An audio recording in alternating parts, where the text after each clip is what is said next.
নমস্কাৰ প্ৰিয় বন্ধুসকল, আগন্তুক সপ্তাহটোৰ ৰাশিফল লৈ মই ভদ্ৰকান্ত শৰ্মা। আগন্তুক 20 জানুৱাৰীৰ পৰা 26 জানুৱাৰীলৈ অৰ্থাৎ সোমবাৰৰ পৰা ৰবিবাৰলৈ ৰাশি অনুসাৰে আপোনাৰ দিনবোৰ কেনেকুৱা যাব সেই বিষয়ে মই বিশদ বিৱৰণ দাঙি ধৰিছোঁ। এতিয়া আৰম্ভ কৰিছোঁ মেষ ৰাশিৰ পৰা। সপ্তাহটো আপোনাৰ ভালেই যাব। টকা পইচাৰ কোনো সমস্যা নাথাকিব। পাৰিবাৰিক কিছু সমস্যা থাকিব পাৰে আৰু শেষলৈ সেই সমস্যাৰ আপোনাৰ সমাধানো পাব। ধৰ্মীয় স্থান দৰ্শনৰ কিছু যোগ আছে। বিবাহ প্ৰত্যাশীসকলৰ কাৰণে ভাল খবৰ যে তেওঁলোকে নতুন যোগাযোগ হোৱাৰ সম্ভাৱনা আছে। স্বাস্থ্য পাতিৰ প্ৰতি এই সপ্তাহটোত আপোনালোকে নজৰ দিব লাগিব। সাধাৰণ জ্বৰ, চৰ্দি, কাহ এনেকুৱা ধৰণৰ হ'ব পাৰে, তাৰ প্ৰতি লক্ষ্য ৰাখিব। সপ্তাহটোত আপোনালোকে যদি হনুমান চালিচা পাঠ কৰে তেনেহ'লে শুভ ফল পোৱাৰ যোগ আছে। এইবাৰ আহিছোঁ বৃষ ৰাশিলৈ। সপ্তাহটোৰ আৰম্ভণিতে বৃষ ৰাশিৰ জাতক জাতিকাসকলে কিছু চিন্তা, হতাশা বা কৰ্মব্যস্ততা বৃদ্ধি পাব। টকা পইচা অৱশ্যে এই সপ্তাহটোত কোনো সমস্যা আপোনাক কৰিব নোৱাৰে। সপ্তাহটোৰ শেষৰ ফালে আপোনাৰ ভ্ৰমণৰ যোগ আছে। সপ্তাহটোত ভগৱান শিৱক যদি আৰাধনা কৰে তেনেহ'লে ভাল ফল পাব। এইবাৰ আহিছোঁ মিথুন ৰাশিলৈ। ভাল বেয়াৰ মাজেদি সপ্তাহটো আপোনাৰ পাৰ হৈ যাব। কিছু পাৰিবাৰিক সমস্যা আৰু কামৰ প্ৰেছাৰ থাকিব, কিন্তু টকা পইচাৰ ফালৰ পৰা আপোনাৰ কোনো অসুবিধা নাথাকিব, বৰঞ্চ আপুনি লাভৱান হ'ব। কেৰিয়াৰত ডাঙৰ পৰিৱৰ্তন হোৱাৰ যোগ আছে, যিটোৱে নেকি আপোনাক লাভৱান্বিত কৰি তুলিব। চাকৰিয়ালসকলৰ প্ৰমোচনৰ যোগ দেখা যায়। সপ্তাহটোৰ শেষৰ ফালে চকুৰ কাৰণে আপোনালোকে অলপ সাৱধান হ'ব, কাৰণ সপ্তাহটোৰ শেষৰ ফালে আপোনাৰ কোনো চকুৰ বেমাৰ আজাৰ হোৱাৰ সম্ভাৱনা দেখা যায়।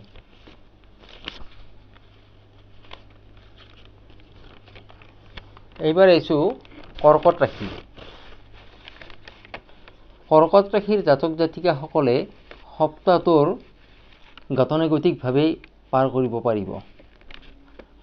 মাজৰ ভাগত চিন্তাৰ বাবে শৰীৰ বেয়া হ'ব পাৰে, কিন্তু টকা পইচাৰ ফালৰ পৰা আপোনাৰ কোনো চিন্তা নাথাকিব। কিবা ডাঙৰ সিদ্ধান্ত লোৱাৰ কাৰণে আপোনালোকে বহুতবাৰ ভাবি চিন্তি চাব লাগিব।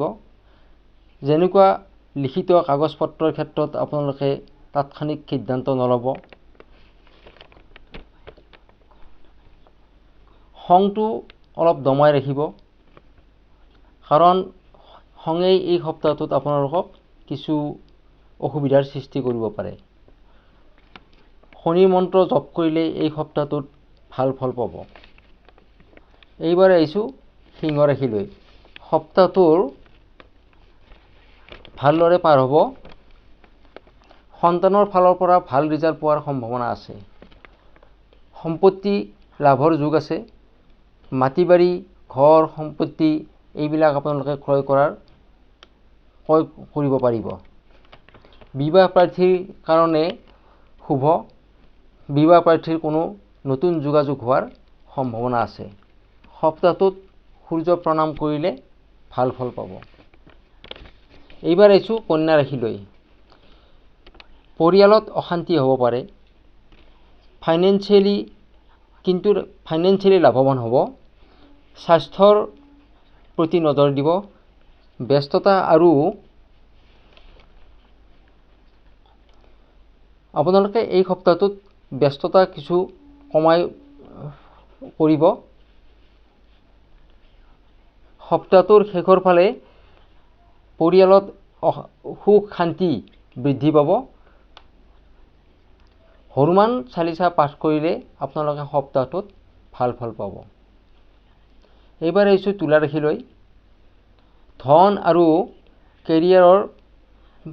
কেৰিয়াৰৰ কাৰণে এই সপ্তাহটো আপোনাৰ বহুত শুভ। কিছুমান সৰু সৰু কথাই আপোনাক অশান্তি কৰিব পাৰে বা কিছুমান মত বিভেদৰ সৃষ্টি কৰিব পাৰে, তাৰ প্ৰতি সাৱধান হৈ থাকিব। হঠাৎ কোনো ভ্ৰমণৰ যোগ আহিব পাৰে, তাৰ কাৰণে ৰেডি হৈ থাকিব।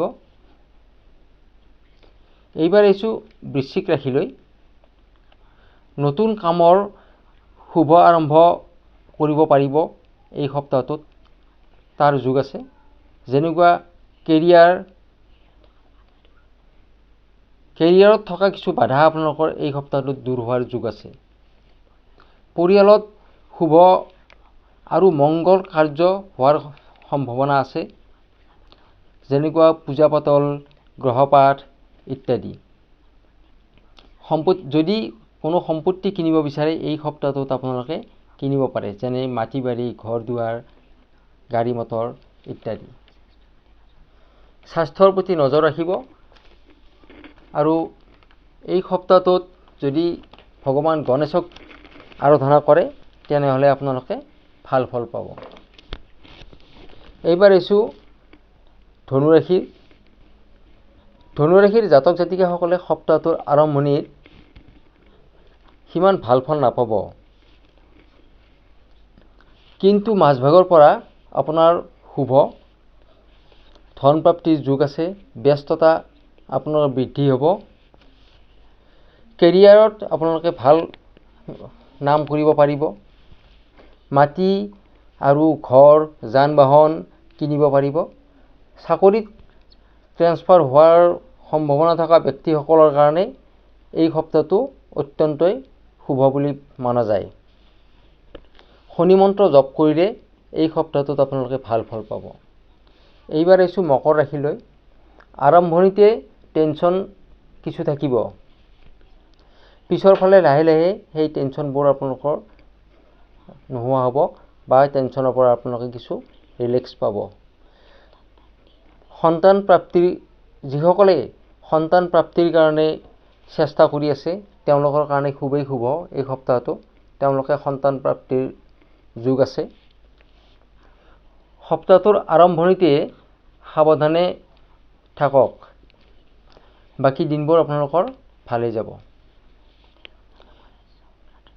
গোটেই সপ্তাহটো গণেশক প্ৰাৰ্থনা কৰক, আপোনাৰ সপ্তাহটো শুভ হ'ব। এইবাৰ আহিছোঁ কুম্ভ ৰাশিলৈ। স্বাস্থ্যৰ সমস্যাই আগন্তুক সপ্তাহটোক আপোনাক কিছু আমনি কৰিব পাৰে।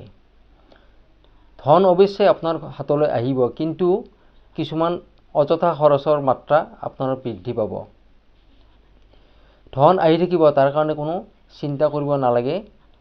মাথো স্বাস্থ্যৰ প্ৰতি আপুনি নজৰ ৰাখক। সূৰ্য প্ৰণাম কৰক, সপ্তাহটো আপোনাৰ ভালেই যাব। এইবাৰ আহিছোঁ মীন ৰাশিলৈ।